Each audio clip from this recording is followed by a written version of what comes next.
This video supports the first lesson for the week of May 4th in the BCPS Secondary Reading Curriculum. The title of this lesson is Constructing Main Ideas from Supporting Details. I'm Nancy Perkins, a resource teacher in both the Offices of Secondary ELA and Title I. Imagine for a moment that your community is suffering from an outbreak of a disease. Not real hard to imagine right now, right? But you have to rely on this cute little dog to bring you the medicine that you need. Can you imagine that? This is actually a true story that happened in Nome, Alaska in the middle of the winter in 1925. A massive outbreak of diphtheria was making many of the residents of Nome, Alaska sick. Some of them were even dying. The only way to get the needed medication to the people of Nome was by a dog sled team that would carry it across 674 miles of snow and ice. This picture is Togo, and he led this legendary dog sled team for over 300 miles of the journey through some of the harshest conditions. The dog sled team got the medicine to the people of Nome, Alaska, and saved the day. It would be quite nerve-wracking to have to wait on a dog sled team for medical supplies, wouldn't it?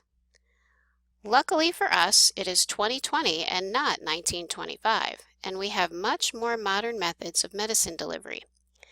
In fact, the article that you will read in this lesson is about the possibility of using drones to deliver much-needed medicine and medical supplies. When good readers work to comprehend a nonfiction article like the one you will read in this lesson, they pay attention to different types of thinking that they are doing. First, they pay attention to the general thoughts, reactions, and questions that are occurring to them that are connected to the information. They also realize that some of the information they are reading is important to remember, and some of it is simply interesting and is provided to make the article more engaging.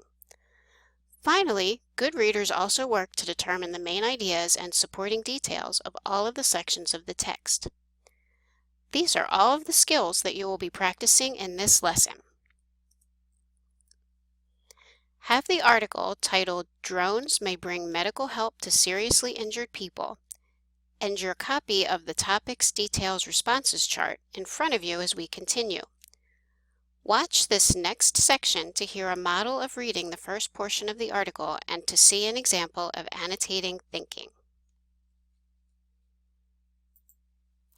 So the first direction that I've gotten for this lesson, for this article, is to simply read the article and to annotate it with my thinking, with any questions or thoughts that I have as I'm reading.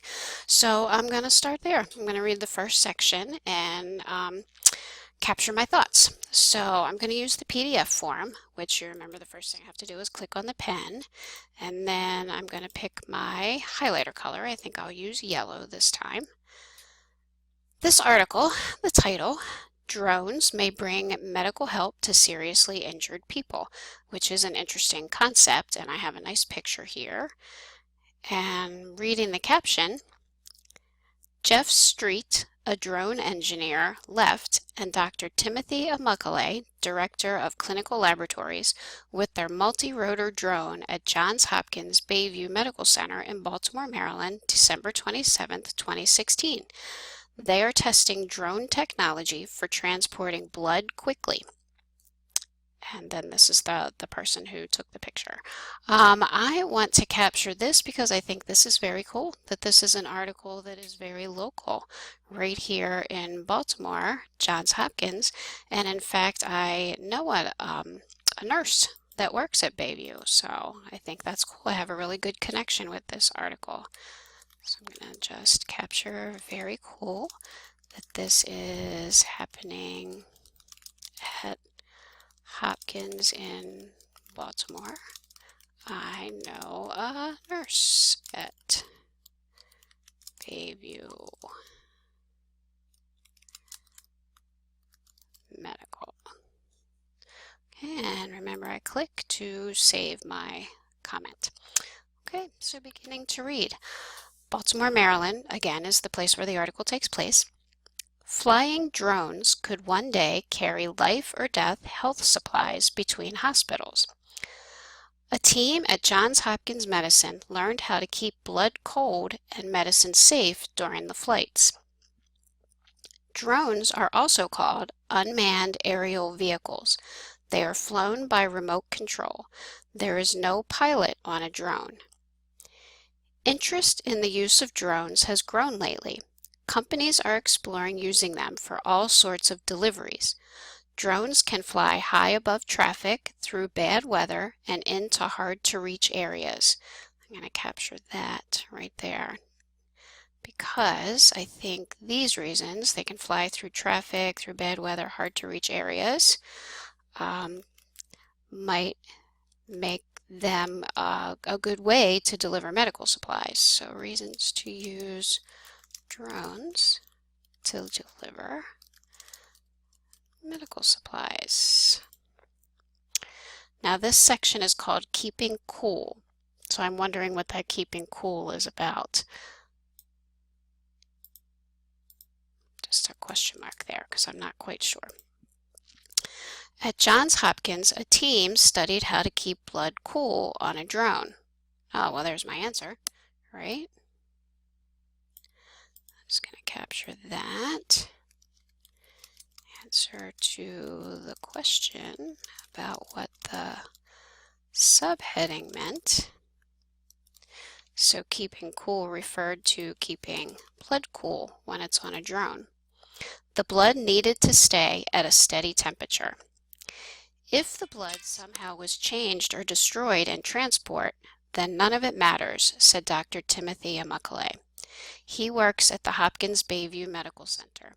He spent 18 months on a team perfecting refrigeration on drones. And not being a medical person, I had no idea that the temperature of blood was so important. So I'm going to write that. Didn't know that the temperature of blood is so important, but apparently it is. Amuckley published findings in a magazine in November. They showed no biological change to blood packed in refrigerated coolers during test flights. The drone test flights lasted about 26 minutes and covered 12 miles. They flew 328 feet above the ground. Amuckley hopes to begin sending drones between Bayview Center and Johns Hopkins Hospital. The two hospitals are less than 3 miles apart in Baltimore. He still needs an okay from neighbors who might hear buzzing overhead. He also needs permission from the Federal Aviation Administration, the FAA, which recently made rules about drones. I think this is an interesting point that he's got to get okay from neighbors because it's going to be buzzing and making noise. I hope neighbors would be okay with the buzzing if it's for medical reasons. I hope they wouldn't complain if somehow it's helping somebody. Other Baltimore area hospitals and more distant ones could be included. Drones would let them share medicine and blood products. Amuckley thinks eventually emergency workers could ask for blood at the scene of accidents and natural disasters. Wow, that's very cool. I'm just going to say that's very cool. Sounds like something that would be very helpful. Okay, so I'm going to stop here. I've annotated the first section of the text. Your job is to continue reading and capture your thoughts as you're reading. And then we'll move from there on to completing the facts, details, responses chart, which I will demonstrate for you and show you how to complete.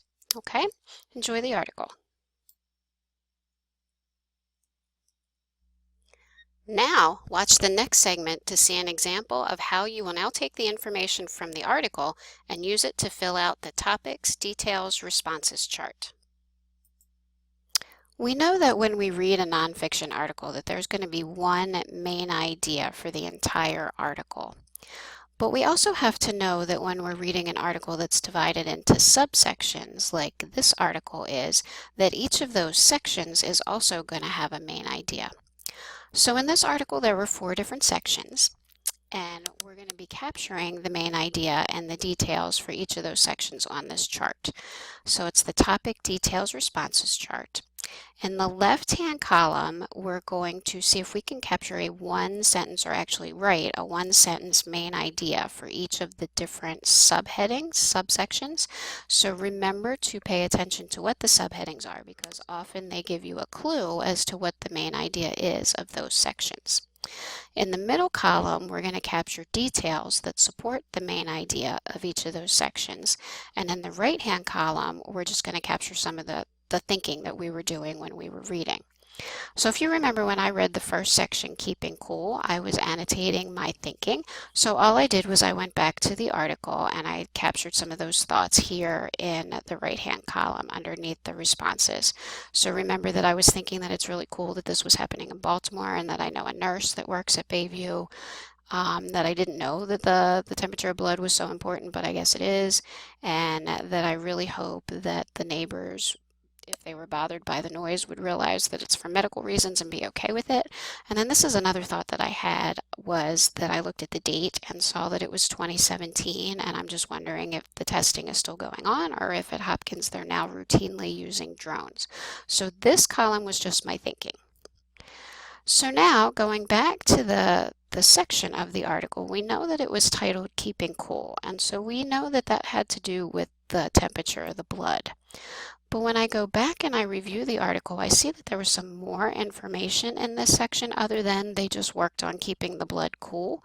They did that, but they also ran test flights to see how it would go with transporting the blood. So remember, there was this information here about how long the flights were that they tested, and that they were running them back and forth between Bayview and Hopkins, and they had to get permission from the FAA and from the neighbors, and that they were hoping they'd be able to send the blood to farther away hospitals. So it was really about this testing that they were doing on using the drones for sending blood. So when I went to my chart for the topic for that section, I came up with this main idea. Doctors at Johns Hopkins are doing tests to perfect transporting blood by drones. So that kind of captures the thought that it was all about the testing. And so then in my details column, I captured some of those details that we kind of just went through that have to do with the testing that they were doing with transporting blood by drones. Okay, so now that's your job, is to go back into the article and look at the other three sections. And in this column, see if you can capture that one sentence main idea. What was that section all about? And in this middle column here, capture those details that support that main idea. And over here, capture the thinking that you were doing when you were reading. And then in this lesson, there's an assignment link or section where you can submit this graphic organizer to your teacher when you're finished. Once you have completed these activities, you will have done a good job with paying attention to your thinking while reading, locating important details, and using those details to construct main ideas for the various sections of this text.